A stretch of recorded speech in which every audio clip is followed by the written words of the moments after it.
Meus irmãos, graça e paz da parte de Deus e de nosso Senhor Jesus Cristo, estamos aqui mais uma vez para a nossa lição da Escola Bíblica Dominical, hoje de um jeito diferente, né? Estamos voltando lá quando começou esses tempos difíceis que nós estamos passando e fazendo nossa escola hoje completamente virtual. Por quê?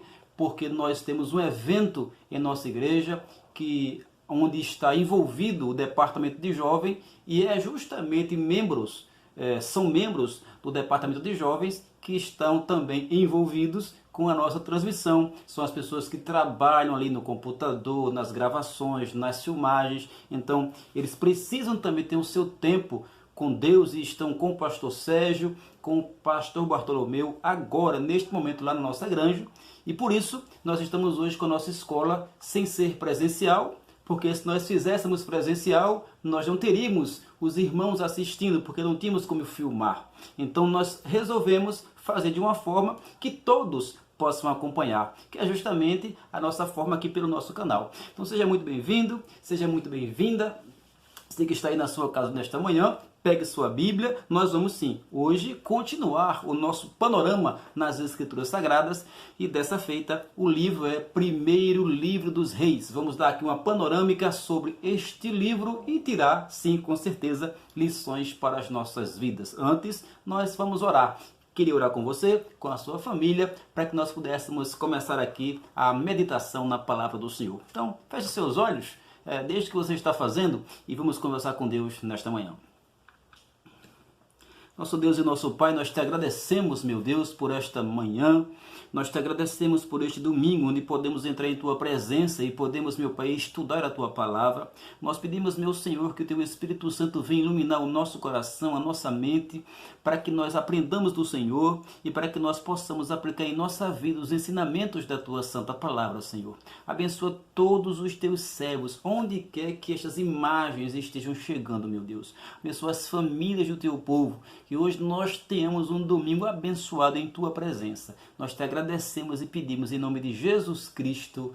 Amém. Graças a Deus. Primeiro Reis é o nosso livro e vamos ler o capítulo 8, versículo 39 ao versículo 59, capítulo 8, versículo 59 ao versículo 61. Palavras de Salomão, quando aqui está na inauguração, né, do templo, que ele foi escolhido por Deus para construir o templo do Senhor. Então, diz assim a palavra de Deus. Para quem não pegou, 1 Reis, capítulo 8, 59 a 61.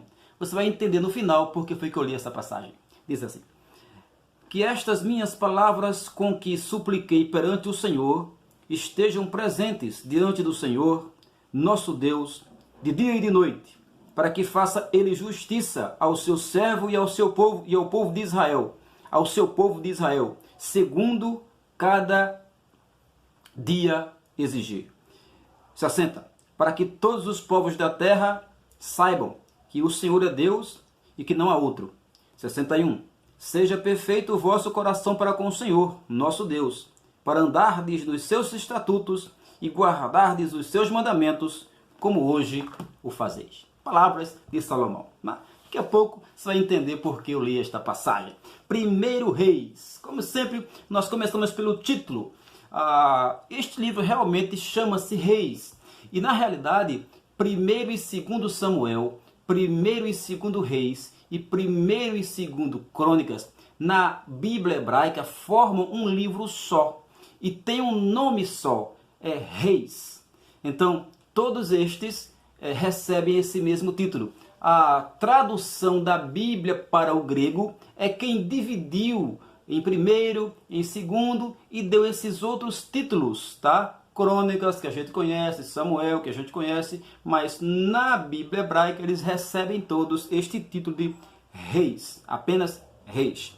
O autor deste livro, nós não temos no livro dizendo quem escreveu. Você pode ler tanto o 1º Samuel como o 2º Samuel, não contam quem foi o seu autor. A tradição hebraica colocava Jeremias como o autor, mas veja como eu estou dizendo, é a tradição judaica quem coloca assim. Nós não temos no livro elementos para dizer quem foi Jeremias. Por isso, muitos autores estudiosos hoje em dia não consideram mais que Jeremias teria sido o autor deste livro. Mas o que sabemos é que a pessoa que escreveu este livro, cujo nome não está aqui, ele usou muitas fontes históricas para que pudesse compor o seu relato. Isso nós sabemos, era um pesquisador, era um estudioso, porque o próprio livro mostra isso. Por exemplo, no capítulo 11, versículo 41, no capítulo 11, versículo 41, o autor diz assim: quanto aos mais atos de Salomão, a tudo quanto fez e a sua sabedoria, porventura não estão escritos no livro da história de Salomão? Veja, ele está citando aqui um livro que ninguém sabe, se perdeu, mas um livro que contava a história do rei Salomão. Também no capítulo de número 14, versículo 19, capítulo 14, verso 19, o autor diz assim: quanto aos mais atos de Jeroboão, como guerreou e como reinou, eis que estão escritos no livro da história dos reis de Israel. Ou seja, ele está citando um outro livro, o livro da história dos reis de Israel, registros da história dos reis de Israel. E no capítulo 14, versículo 29, está escrito assim: quanto aos mais atos de Roboão e a tudo quanto fez, porventura não estão escritos no livro da história dos reis de Judá? Ou seja, ele está citando agora de novo, está citando outro livro, o livro da história dos reis de Judá. Então veja, ele foi alguém que para escrever esta sua obra, ele pesquisou bastante, olhou os relatos do seu tempo para compor aquilo que nós estamos estudando e como conhecemos, o primeiro livro de Samuel. A data do livro, o fato de que no livro mesmo não tem a menção, né, do autor e também não tem nenhuma menção da data em que foi escrito, às vezes dificulta a gente achar mais ou menos o tempo em que a pessoa sentou para escrever. A gente pode ter uma pista. A pista é o seguinte: ele conta a história desde o começo do reinado de Salomão, começa ali com os últimos anos do reinado de Davi, e começa aí se entra no reinado de Salomão, e vai até o final do cativeiro do reino de Judá. Mas ele não conta a história da volta do cativeiro. Tá? Então, quer dizer, pode ser que o autor escreveu nesse período aí, entre o reinado de Davi e a história do cativeiro, o fato do cativeiro do reinado de Judá. Se isso foi, nós temos aí um período de 970 a.C. até 586 a.C. Então, o autor está aí, nesta janela do tempo, entre 970 a.C. a 586 a.C. O ano específico, hoje, ninguém poderá dizer com certeza. Dividindo o livro para a gente compreendê-lo melhor. Como é que a gente pode estudar este livro? Dividi-lo didaticamente para entender. O livro pode ser dividido em 3 partes principais. Então vamos a cada uma delas. Veja, eu disse no começo que na Bíblia hebraica esses livros são considerados um só. Então, 1º e 2º Samuel é contado como um só livro, porque a história continua. Então eu vou dar aqui a você o esboço, vou dar aqui a você as divisões, considerando como se fosse uma só história. 1º e 2º Samuel, mesmo que domingo que vem a gente estude 2º Samuel de forma separada. Mas aqui nesse esboço eu vou dar a você aqui também nessas divisões, como se fosse um livro só, uma única história. Pois bem, então nós temos aqui 3 partes principais para estes livros. Primeiro, os últimos dias do reinado de Davi e o princípio do reinado de Salomão até a divisão do reino. Isso vai do capítulo 1, versículo 1 ao capítulo 11, versículo 43. E aqui está contada a subida à morte de Davi, a subida ao trono de Salomão, as conquistas de Salomão e o final da vida não muito bom de Salomão, né? Então isso está contado do capítulo 1 ao capítulo 11, verso 43. Mostra também um fato muito importante, que é a construção do templo. A construção do templo, o famoso templo de Salomão, está aqui também nesta primeira parte. A segunda parte começa na continuação, narra a história de como Roboão, logo após aí a morte de Salomão, Roboão fez o que não devia e dividiu o reino. E aí essa segunda parte conta da divisão do reino, reino do norte e reino do sul, Judá e Israel, norte e Israel, sul, Judá. Conta a vida desses reinos, né, agora separados, né, os reis que subiam no trono num lado, os reis que subiam no trono do outro lado.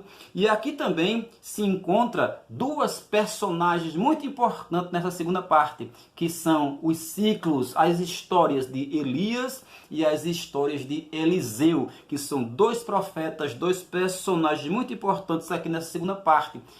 Estão do capítulo 12, versículo 1 até 2 Reis, capítulo 17, versículo 41. Nesse período aqui, nesse bloco aqui, estão as histórias de Eliseu e de Elias, né? Eliseu, que era o ajudante, depois virou o sucessor do profeta Elias. E a terceira parte se concentra na vida do reino do sul, porque quando termina a segunda parte, o reino do norte vai para o cativeiro babilônico e fica somente, para o cativeiro assírio, isso em 721, 722 a.C., e fica somente o reinado do sul. Então o reinado do sul continua durante um tempo, existindo independentemente, e depois vai também para o cativeiro, e aí sim para o cativeiro babilônico. E essa segunda parte aqui é do capítulo 18, 2 Reis, capítulo 18, versículo 1, até o capítulo 25, versículo 30. Isso do segundo livro dos Reis. Então essas são as três partes que esses dois livros se dividem. E se a gente quisesse fazer um esboço deste livro, para que a gente pudesse ter os assuntos divididos, né, em cada parte, em cada capítulo e versículo, a gente podia dividir o esboço em 5 partes, que seria o seguinte: primeiro, o reinado de Salomão. 1 Reis, capítulo 1 até o capítulo 11, verso 43. Segundo, os primeiros reis da monarquia dividida. O reino se dividiu e aí começam a aparecer os primeiros reis do norte e do sul. Isso está do capítulo 12, versículo 1 ao capítulo 16, versículo 28 de 1 Reis.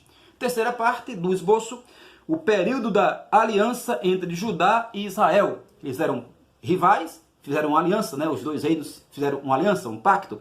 Isso está de 1 Reis, capítulo 16, verso 29, a 2 Reis, capítulo 9, verso 37. A quarta parte do esboço, o declínio e a queda de Israel, da parte, né, do reino de Israel, reino do norte. Isso está em 2 Reis, capítulo 10, versículo 1, até 2 Reis, capítulo 17, versículo 41. E a última parte, a monarquia depois da queda de Israel, o reino do norte, até a queda de Jerusalém, reino do sul. Isso está em 2 Reis 18, 1 até 2 Reis 25, versículo 30. Então, esse aqui é um esboço rápido, básico, para que a gente possa dividir este livro e possa compreender melhor os seus assuntos. Quais são os temas principais que nós temos aqui nestes livros, né?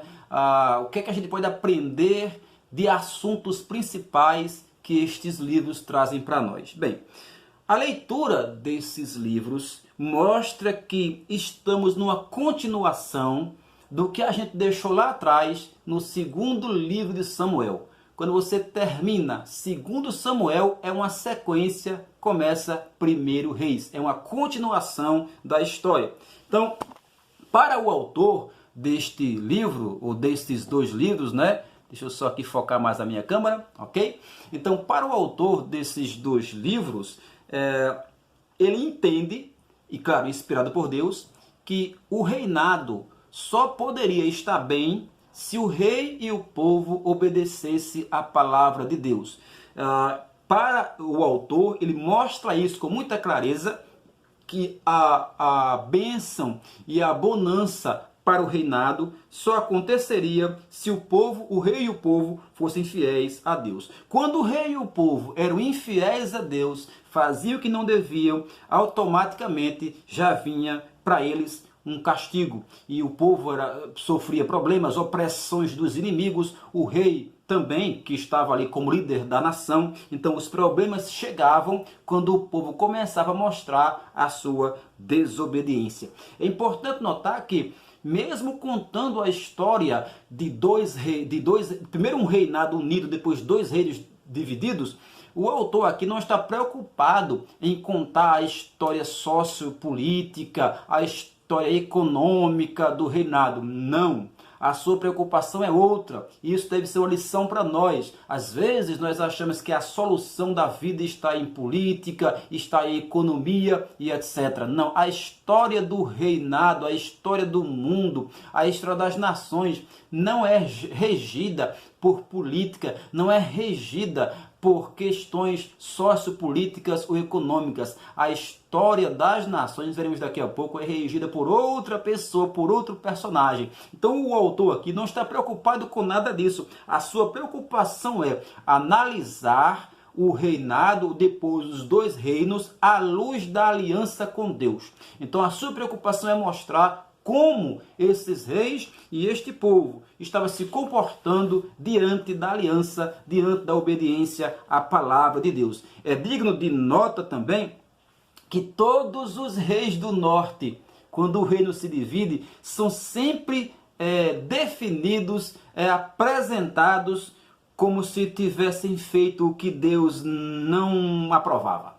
Então o pessoal do Reino do Norte começaram mal e terminaram mal. Se você já leu a história, você sabe que lá em 1 Reis, quando o reinado é dividido por Roboão, a primeira coisa que Roboão faz lá ele leva 10 tribos com ele e fica somente 2 tribos para seu reino do sul, e nas 10 tribos que ele leva com ele, ele faz logo um santuário central, onde ele estava perto, onde ele estava lá residindo. Então ele, como rei, faz um santuário, um templo, para que o povo adorasse lá, e ele bota bezerros de ouro para que o povo pudesse adorar. Então o povo já começa no reino dividido da parte do norte, fazendo o que não devia diante do Senhor. Daí para frente, todos os reis que sobem ao trono, eles sempre são contados como se fossem reis que levavam o povo a fazer coisas erradas. Por exemplo, capítulo 16 do primeiro livro dos reis, versículo 26. 1 Reis 16, 26. Está escrito lá assim: andou em todos os caminhos de Jeroboão, filho de Nebate, como também nos pecados com que fizera pecar a Israel, irritando ao Senhor, Deus de Israel, com os seus ídolos. Isso está aqui contando como foi o reinado de Onri. Diz que Onri andou fazendo todo o mal que o primeiro rei lá da divisão, Roboão, também fez mal. Então eles andaram um no caminho do outro, fazendo o que não deviam. Também, capítulo 16, versículo 31, está escrito assim: como se fosse coisa de menos importância andar nos pecados de Jeroboão, filho de Nebate, ele também tomou por mulher a Jezabel, filha de Etibaal, rei dos Sidônios, e foi e serviu Baal e o adorou. Está aqui contando o reinado de Acabe, dizendo como é que ele foi mal, diante do Senhor, fazendo o que não devia. No capítulo 22, versículo 52, 52, está escrito assim, 22, 52.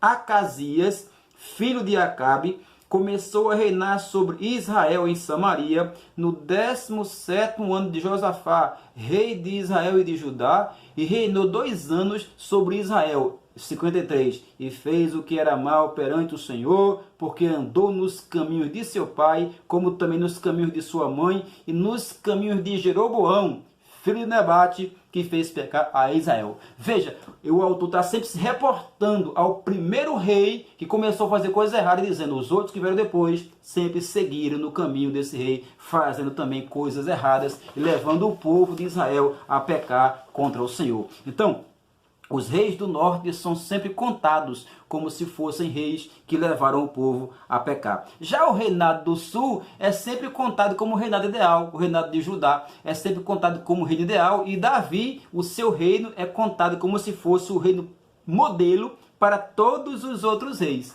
No capítulo 9, versículo 4, vou só exemplificar aqui para você. No capítulo 9, versículo 4, diz assim: se andares perante mim, como andou Davi teu pai, com integridade de coração e com sinceridade para fazeres segundo tudo que te mandei, guardares os meus estatutos e os meus juízos. Ou seja, Davi é colocado como modelo para os reis que vinham depois dele. No capítulo 11, versículo 4, capítulo 11, versículo 4, 1 Reis, diz assim: sendo já velho, suas mulheres lhe perverteram o coração para seguir outros deuses, e o seu coração não era de todo fiel para com o Senhor, seu Deus, como foi o de seu pai, Davi. Ou seja, Davi continua sendo como um rei ideal e exemplo para todos os outros. Também no capítulo 11, versículo 33, está escrito assim: porque Salomão me deixou e se encurvou a Astarote, deusa dos Sidônios,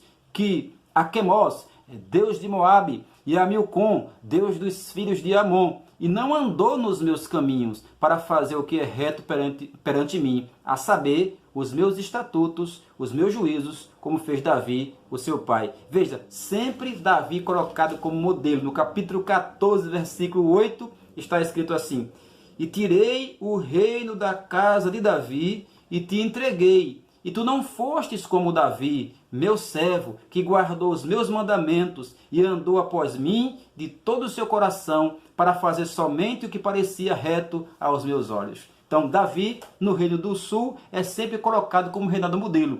E no reino do norte é Jeroboão, aquele que fez mal e levou o povo do Senhor a pecar contra o Senhor. Uma das marcas deste livro são profecias cumpridas. Então vamos encontrar diversas profecias cumpridas neste livro. Por exemplo, no capítulo 12, versículo 15, diz assim: o rei, pois, deu ouvidos ao povo, porque este acontecimento vinha do Senhor, para confirmar a palavra que o Senhor tinha dito por intermédio de Aías, o silonita, a Jeroboão, filho de Nebate. Acontece aqui um fato, e aí o autor diz, olha aqui, ó, isso aconteceu para dar crédito e mostrar que a palavra do profeta se cumpriu. Ele disse e a profecia ali foi cumprida. Lá no segundo livro dos Reis, capítulo 23, 16 a 18, segundo Reis 23, 16 a 18, de novo, você vai encontrar esta marca aqui. Está dizendo assim, 16 a 18, no capítulo 23 do segundo livro dos Reis.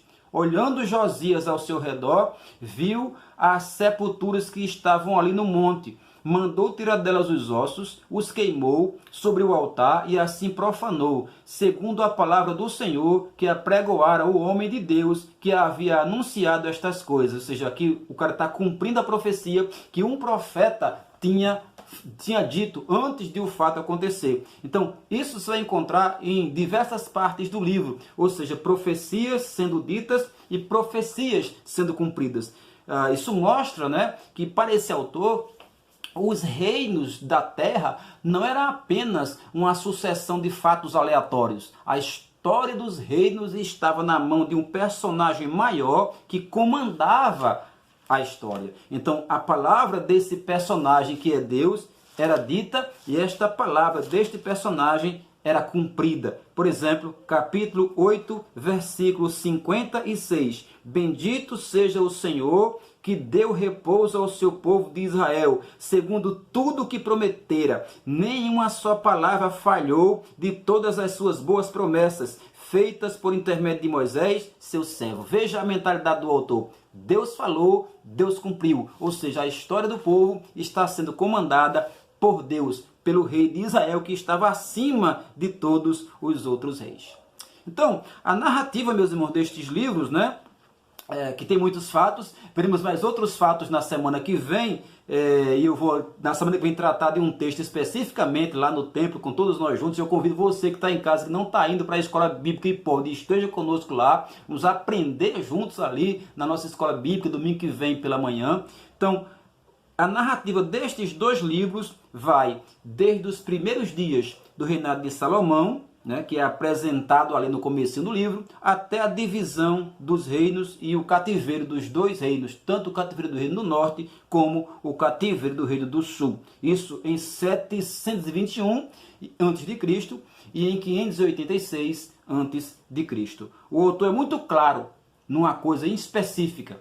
Ele é muito claro em dizer que o que levou esse povo a ser escravo e a ir para o cativeiro foi a sua desobediência à palavra de Deus. No capítulo 17 de 2 Reis, 2 Reis 17, versículo 7, diz assim: tal aconteceu, ou seja, esse fato do reino ser invadido e capturado e o povo ir para a escravidão, tal fato aconteceu porque os filhos de Israel pecaram contra o Senhor seu Deus, que os fizera subir da terra do Egito, de debaixo da mão do faraó, rei do Egito, e temeram a outros deuses. Ou seja, o cativeiro está acontecendo porque vocês foram pessoas que desobedeceram ao Senhor. Então esse é um fato que o autor coloca com muita clareza.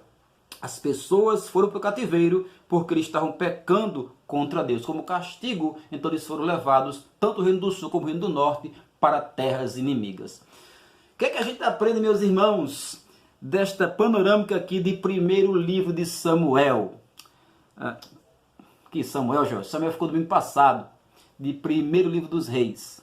Eu anotei aqui para a gente, meus irmãos, 3 coisas para a gente meditar nessa manhã, né, sobre o assunto que a gente acabou de ver aqui nestes livros, principalmente no primeiro que a gente tem o nosso tema desta manhã, primeiro livro dos reis.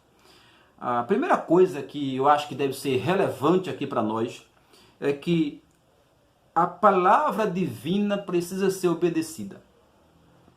A importância dessa obediência é muito enfatizada aqui nestes livros. O autor sempre mostra que os problemas que os reis sofreram, e o povo também, foi por causa de fazer descaso da palavra do Senhor.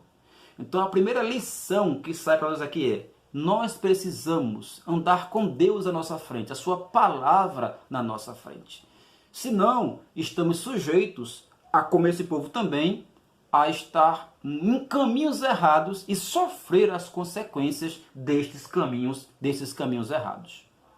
Segunda coisa que eu anotei aqui para a gente, da leitura, né, desta manhã, deste livro, é que o coração do crente tem que estar descansado, porque ele tem um Deus que manda no mundo. Ele tem um Deus que manda na história. Quando o autor aqui mostra as profecias ditas e cumpridas, do jeito que Deus tinha mandado os profetas dizerem, e as profecias sendo cumpridas, a gente vê que quem comanda os destinos da humanidade não são os reis, não são os reinos. Quem comanda os destinos da humanidade é o próprio Deus. Então Deus é aquele que faz o que Ele quer, como Ele quer, com quem Ele quer.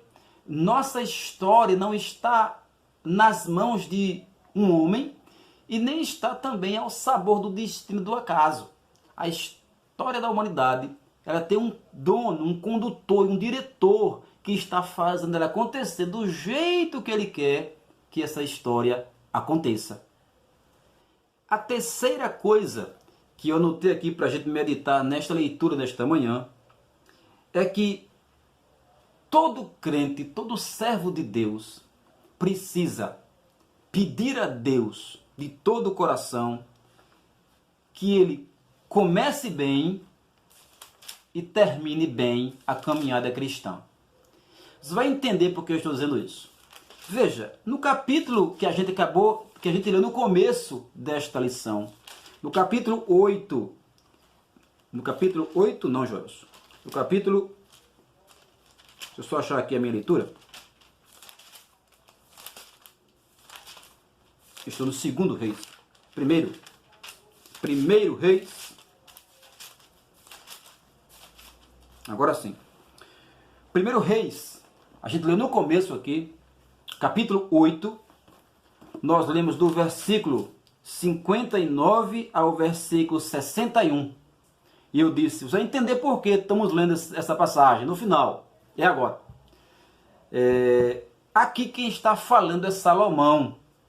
E veja as palavras que Salomão diz. Ele diz assim, que estas minhas palavras, 1 Reis 8:59, que estas minhas palavras com que supliquei perante o Senhor estejam presentes diante do Senhor nosso Deus, de dia e de noite, para que faça ele justiça ao seu servo e ao seu povo de Israel, segundo cada dia o exigir, para que todos os povos da terra saibam que o Senhor é Deus e que não há outro.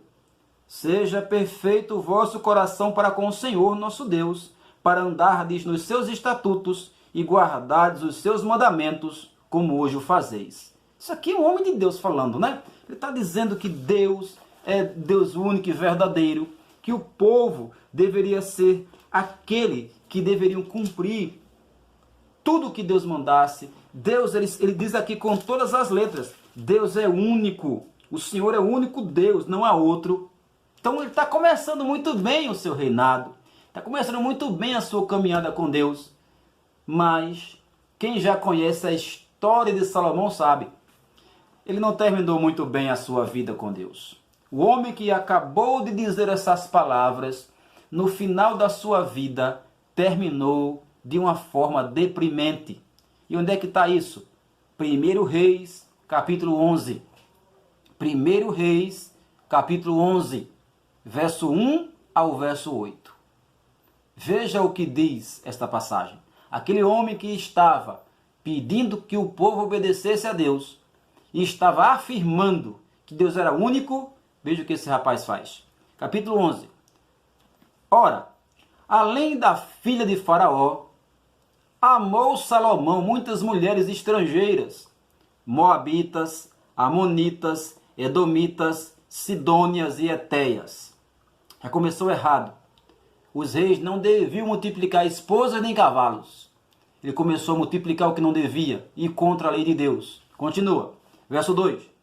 Mulheres das nações de que havia o Senhor dito aos filhos de Israel. Veja, 11:2. Ele estava amando e se casando com mulheres de nações que Deus tinha dito aos filhos de Israel que não casassem com elas, e nem elas casassem com eles, pois se assim acontecesse, elas vos perverteriam o coração para seguirdes os seus deuses, e a estas Salomão se apegou por amor. Verso 3. Tinha 700 mulheres, princesas, e 300 concubinas, e suas mulheres lhe perverteram o coração. 4.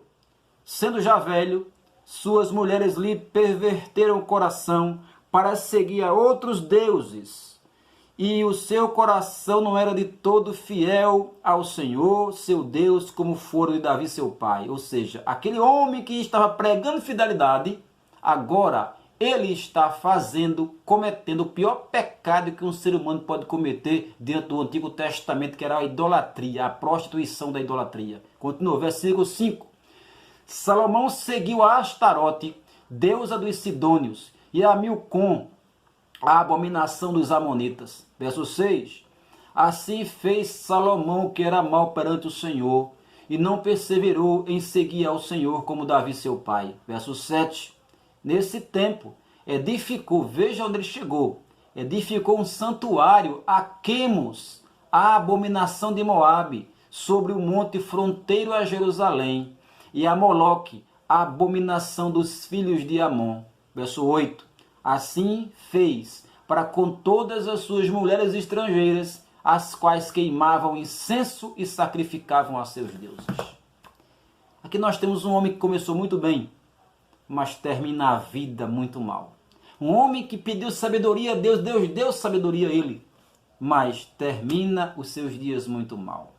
Não adiantou o pai que teve, não adiantou a educação que teve, não adiantou a sabedoria que recebeu de Deus. Nada disso adiantou e o preservou dele cair nos pecados que caiu no final da vida, de idolatria e rebelião contra o Senhor. Isso, meus irmãos, serve de um alerta para nós, que nós não somos nada.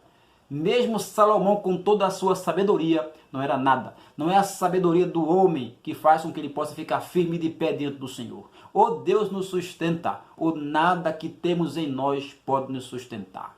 E também é outra lição que esse texto nos mostra, que nós devemos orar ao Senhor para começar bem a nossa vida com Ele e muito mais para terminar bem a nossa vida com Ele. Tem muita gente começando bem e já pelo meio ficando mais ou menos e terminando sem nada, como Salomão. Tem muita gente começando bem e terminando mal. Nós precisamos orar a Deus para que comecemos bem e terminemos bem a nossa caminhada cristã. Salomão é um mau exemplo, é um exemplo que nós não devemos imitar.